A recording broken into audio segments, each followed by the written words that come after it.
Hello guys, today on this video I'm going to be pretty much showing you how to remove your Edelbrock carburetor from your intake. Just in case you don't know how, it's pretty straightforward, pretty simple. I did a couple of these videos on highway, ain't never done it on an Edelbrock, so I figured we'd do it on this Edelbrock here on this 51 Chevy as I'm removing it, and we'll be installing a highway carburetor on it. They're a ton on my workbench, so we're just going to pick one of those and stick on it. But not on this video. Oh, by the way, if you ain't seen this car before on the channel and you're new to the channel, you can go to my playlist. It's got its own playlist. You can check it out there if you want to see more of it. And there will be more videos of this car coming very soon in the future. It's kind of winter time right now and it's kind of cold. So, you know, we'll eventually get around to it. There's so many projects. But this one is kind of a daily. We kind of daily drive it. Especially in the summertime. But, let's get started. Hey, I don't know if you guys can see this or not. There we go. First thing you want to do is pop your hood. Once you get your hood popped, you can pop your hood and then find your carburetor, which pretty much ain't hard to do.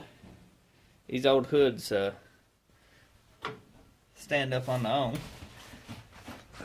own. Sometimes they ain't safe, but right here's our carburetor. About a brand new Edelbrock on this, and we're going to be taking it off. It's simple to do. The first thing you want to do is take your air cleaner off. This is actually undercoating that's been just misted on, just undercoating, and it's dried. Gives it a powder coated texture, and I run a little bit taller filter, give it more of an old school look. You know, some people tends to air leads right here upside down. I don't like it. I like doing it like this. Gives it more of a classic feel. So, we get this stuck off. Lay it on the workbench. That's the spacer. And here's a little Edelbrock. Still looks really good.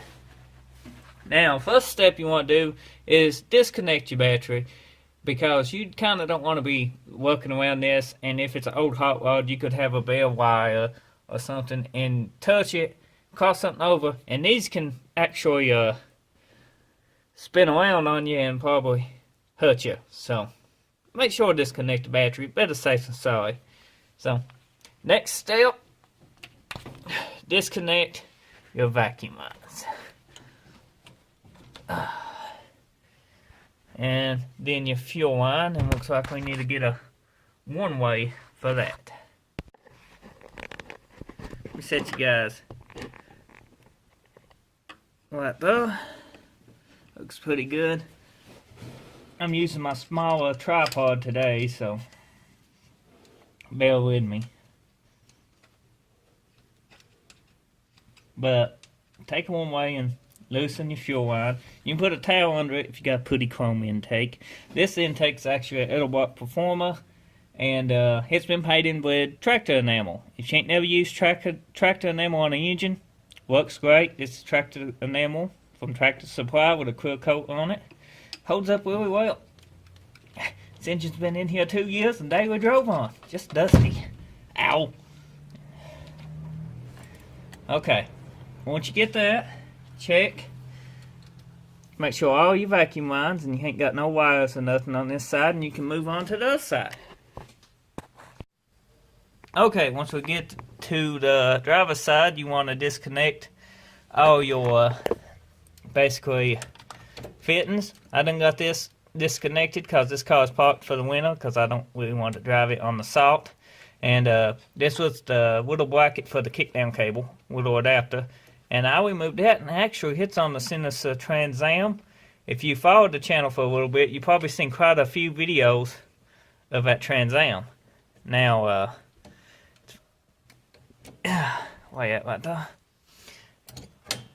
Now, if you have, you know that we've got a Holly on it right now, and we got a 700R4 in it, and we're using that on the Holly. Now, if you ain't seen that car, that's a playlist on that car. They actually a playlist on about every project we got. Now, we use these carburetor studs, but most people just use regular bolts. But I prefer the studs, and we're going to get a socket and ratchet that will fit all 4 studs.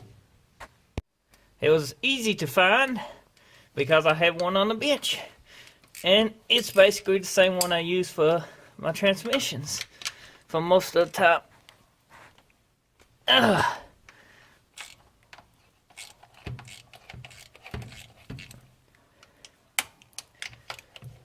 Now it should be just snug down, so you can weigh them in a bucket or a little bowl or anything.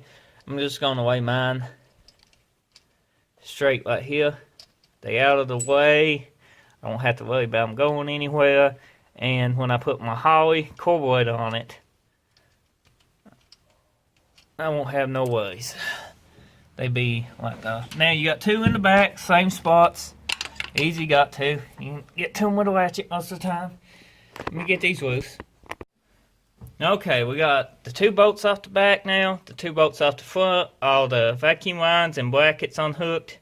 Now you can weigh your tools on the bench or off to the side. If you're new at this, I recommend taking your tools and laying them way away from your carburetor because you don't want no tools or bolts going down inside your intake. Trust me, you don't. So gently wiggle the carburetor loose, sometimes they stick, and pull up on it. There you go. It's that simple. It's that simple. A gasket didn't really survive. You probably could reuse that, but oh. Yeah, you can't reuse that. But as you can tell, still looking good. This little motor actually is a 305 30 over with dome tops. And it's dusty. Needs a good cleaning. Now the undercoating on those too. Actually distributor cap's undercoated too. But it's 305 30 over RV cam. It's got 58cc heads on it. The little high output heads. It's on a 305.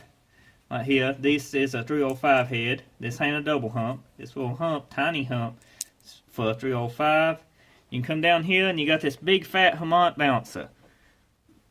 A 350 is about real skinny. A 305 super fat.